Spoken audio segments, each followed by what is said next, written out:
Every year, the internet uncovers mysteries that seem straight out of a horror movie. A daycare that people swore was hiding something dark, a dead man who nobody could name for 20 years, and a radio signal playing ghostly voices across Oregon.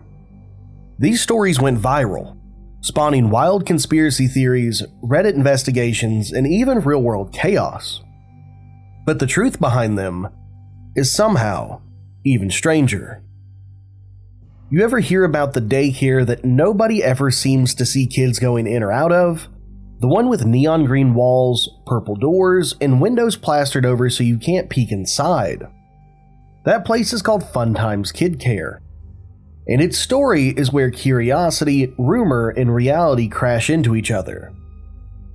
It all kicked off in January of 2015, when a Reddit user named DiscoGodfather6922 posted a photo of this strangely decorated building in Salt Lake City, Utah. He claimed that he had lived nearby for years, but he had never seen a single child entering or leaving the place. This post unleashed a complete storm in that community. People slammed the neon green, purple, and yellow building into their feed. The windows were opaque with children's drawings, making it impossible to see in. The playground had laid dormant for years, and some people wrote the building off as abandoned, but others felt a chill down their spine, wondering what's really going on there. Soon the story spread to conspiracy subreddits. Theories bloomed like CIA black sites were there, an Oregon farm, a cult front, a drug operation. Pick your horror. Online sleuths dove in, and the public started to notice, with Vice and the Salt Lake City Tribune creating articles about it. Some claimed neighbors had never ever seen children. Others pointed out that somebody who delivered mail said the interior looked functional, but it always seemed nap time when I came by. Before long, Reddit admins deleted the original thread, citing doxing and harassing behavior toward the daycare owner. But by then, the myth had escaped. Once the rumor mill got going, it was impossible to stop. Some claim they saw grainy pictures inside, a single room, a chair facing a TV showing live footage of another room, but no confirmation on this. Others pointed to how quiet the place always looked. Nobody ever played outside. And some skeptics tried to push back, pointing out the building was registered as a daycare, and there are children cared for inside, just very few at a time. Still, for many, the evidence seemed flimsy, but the legend took a life of its own. Fast forward to 2019, the internet is in full Storm Area 51 mode. Somebody decides, hey, let's storm that creepy daycare. A Facebook event's created called Storm Fun Time Kidz Kare, They Can't Stop Us All, and over 2,000 users expressed interest. The idea was obviously satirical, but it drew attention, commentary, and even police warnings. Some people actually showed up to peer in the windows or wander near the lot. The owner, Jose Solano, reported attempted break-ins, and he had to beef up security, installing deadbolts and adding cameras. So what does fact-checking reveal about Fun Time Kidz Kare? The facility is licensed by the Utah Department of Health, and it was registered in May 2013. A state inspection on October 1st, 2021 found no public violations. It appears the center often has very few children under care at a time, sometimes as few as 2, and that helps explain why the place seems empty. Neighbors who attended the daycare decades ago remember a bright, playful environment. Some say the reason you don't see kids outside today is because many are infants and toddlers and are too young to play outside. The building is owned by an LLC called Chunga International, and the land in the building is valued in county records recently at around $313,000. The site has had multiple fresh coats of paint over time, and in 2023 when it was repainted, speculation surged, but the same scheme, green, purple, and yellow, eventually reemerged. No major complaints or scandals around children's safety or abuse have surfaced in public records. The worst noted complaint was from 2017 about record keeping, and that was resolved. One fascinating angle, some locals feel the conspiracy narratives are unfair. They see Fun Time Kidz Kare as a neighborhood institution serving low-income families, quietly doing its job. One former volunteer said in the 1990s it was called Fun Time Daycare and that many children were infants who stayed indoors. Again, this helps explain why the playground's kinda dormant if they have toddlers. Folklorists call this story a contemporary legend, a mix of visual oddity, rumor, and community anxiety. The real twist is not whether the conspiracy is true, but why people believed it so readily. In the end, Fun Time Kidz Kare doesn't seem to be a dark secret. It's likely an underutilized daycare, overloaded with speculation because of how weird it looks and how little is known. But the power of mystery is real. Take a painted building, give it covered windows and silence from the community, and that is fuel for the imagination. So here's what I'm left thinking. Mystery doesn't require malevolence. Sometimes it's just lack of information. Rumors travel faster than facts, and sometimes the strangest places are simply more mundane than we want them to be. Our next solved internet mystery begins innocently enough, or at least that's what you tell yourself in the first few seconds. In April 2015, a Reddit user under the name rbradbury1920 posted on the legal advice subreddit describing a horror story that felt like it was unspooling in real time. One morning, they found a yellow post-it note taped to their desk. The handwriting wasn't theirs. The message? A list of errands they claimed they hadn't told anybody about. They tossed the note and they tried to chalk it up to fatigue or daydreaming, just anything to explain it away.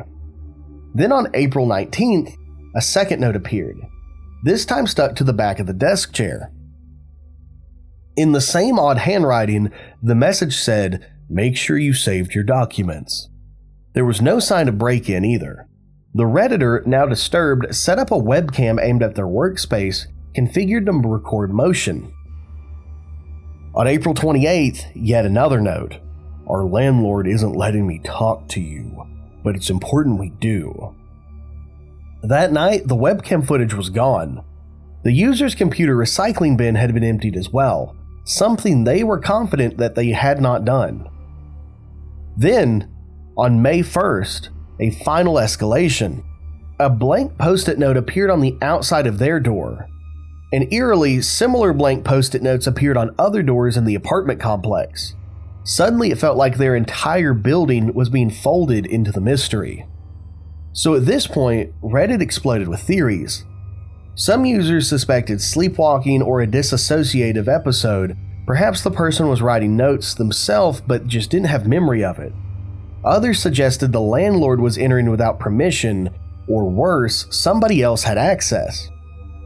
One of the most compelling and ultimately pivotal suggestions came from a commenter who asked, "Do you have a carbon monoxide detector?" They proposed that low-level CO2 poisoning might explain memory lapses, confusion, and the hallucinations of an intrusion. That simple question turned the adrenaline up. The original poster admitted to suffering from headaches, a subtle but red flag, and they hastily pulled a CO2 detector from its box and tested it in the bedroom. The reading was 100 parts per million.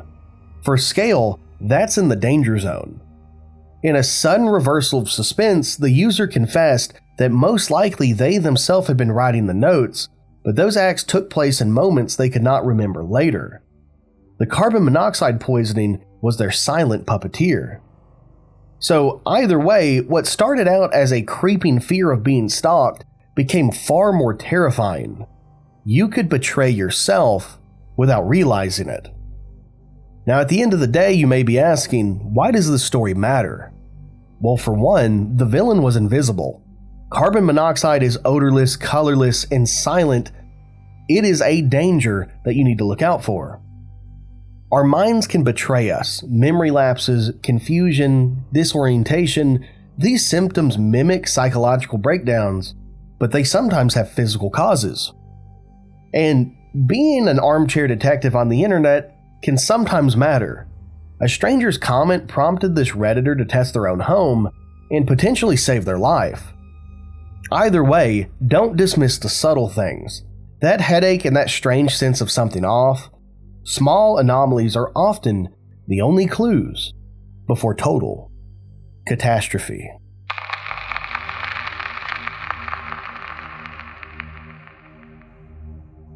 You want to hear about how the internet solved a missing persons case? In June of 1995, in rural Greenville County, Virginia, a van carrying two young men veered off the road and crashed into a pair of trees. Both occupants died instantly. One was quickly identified, the driver. He had an ID. The other, a burned, battered, and unrecognizable corpse, he carried no identification. But there were hints. In his pocket, he carried 2 ticket stubs to a Grateful Dead concert, a tie-dyed Grateful Dead shirt, a yellow lighter, and a few quarters. Because of those concert tickets in the band shirt, he earned the nickname the Grateful Doe. Authorities tried everything, from fingerprint comparisons to missing person databases, and nothing matched. He slowly slipped into the abyss of John Doe's, nameless, motionless corpses that had no identification. Years passed and the case went cold. But in 2010, something changed. With the rise of the internet and a community of cold case fans and amateur detectives, they came together and began to shine their lights into the darkness. In 2014, an Australian Redditor known as Grey Metal created a subreddit r/Grateful Doe to crowdsource research, share reconstructions, and spread awareness to solve this cold case. Thousands of people joined, they generated composite sketches, they circulated images widely in forums, Imgur, Facebook, and Deadhead fan groups. Then one day, a user named Steve messaged the moderators. He believed he recognized the person in the composite. He said it reminded him of a former roommate from Illinois, a guy named Jason. Jason had vanished in 1995 and had lived in both Illinois and South Carolina. That tip was passed along, and eventually the composite reached Shannon Callahan, Jason's half-sister. When she viewed the images, she was struck. She went on to say, "It looked like my dad was looking back at me," and she volunteered to take a DNA sample. In December 2015, after months of coordination between law enforcement, the National Missing and Unidentified Persons System, and the Virginia Medical Examiner's Office, DNA tests confirmed that the Grateful Doe was Jason Patrick Callahan, a missing person from Myrtle Beach, South Carolina. He had been just 19 years old when he died, and his mother, Margaretetta Evans, had never filed a missing persons report, believing perhaps that Jason had simply left on his own. Because of the nomadic, fan-following life of Deadheads and uncertainty about jurisdiction, his absence went unreported. Thus, a man who had roamed, gone unheralded, and died unidentified for 20 years was finally named. His family got closure, and the mystery was no longer myth. So why is the Grateful Doe story so haunting to me? Well, for one, it was a life lost too young with no name, and a small clue, concert tickets and a band shirt, became his legacy for years. The power of collective memory, of strangers across continents piecing together a life from fragments, is honestly kind of amazing, and there's a heartbreak that his own family never knew where he disappeared. Only after they saw a viral image of him did they act. And ultimately, this shows how the internet, which is often looked down on as a bad place, helped bring light and closure to a family. And finally, they say radio is just invisible waves in the air. Voices you can hear but you can't touch. But what if those voices weren't meant for you? What if they were meant to unsettle? And that's actually what happened with 96.7 FM in the Beaverton, Portland area. For a time, it became the frequency of the weird. It was around late 2017 when curious listeners began reporting something strange on 96.7 FM. What they tuned into wasn't top 40 or local talk or even smooth jazz. Instead, it was a loop burst of static, beeps, and noise. Snippets of old speeches like John F. Kennedy and Martin Luther King Jr., NASA audio and telemetry clips from Sputnik and Apollo missions, distorted voices reading letters and half-hearted commands, and then just some grand, disonic music that were interspliced in with all of this. It sounded like a radio haunted by fragments of history and static, and people wondered, is this a prank? A pirate radio station? An art experiment? Or something darker? A YouTube documentary titled Strange Sounds from 96.7 FM went viral, showing clips of the broadcast and fueling speculation. One article in Sound and Vision later described how from 2017 to mid-2018, the frequency transmitted hours of bizarre content: beeps, speeches, space signals, voices, and random audio clips.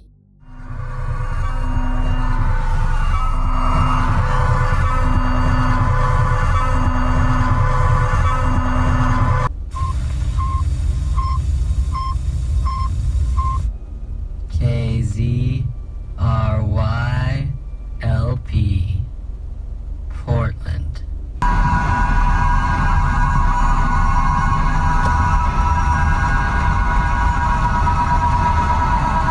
Local forums lit up.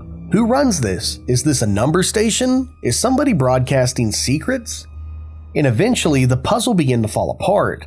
In daylight, not in static. The frequency, 96.7 FM in Portland, was tied to a low-power FM station, now known as KNUM-LP. Here's how the pieces line up. Originally, the station had a call sign KZRYLP. The licensee is the Community Alliance of Tenants, a non-profit organization focused on housing justice. The experimental and seemingly random audio content aligns with the station's early broadcast, where they didn't yet have standard programming and they used weird loops to fill the dead air. One plausible theory, the odd audio was broadcasted to satisfy FCC requirements of using the frequency, even if they didn't have polished programming ready.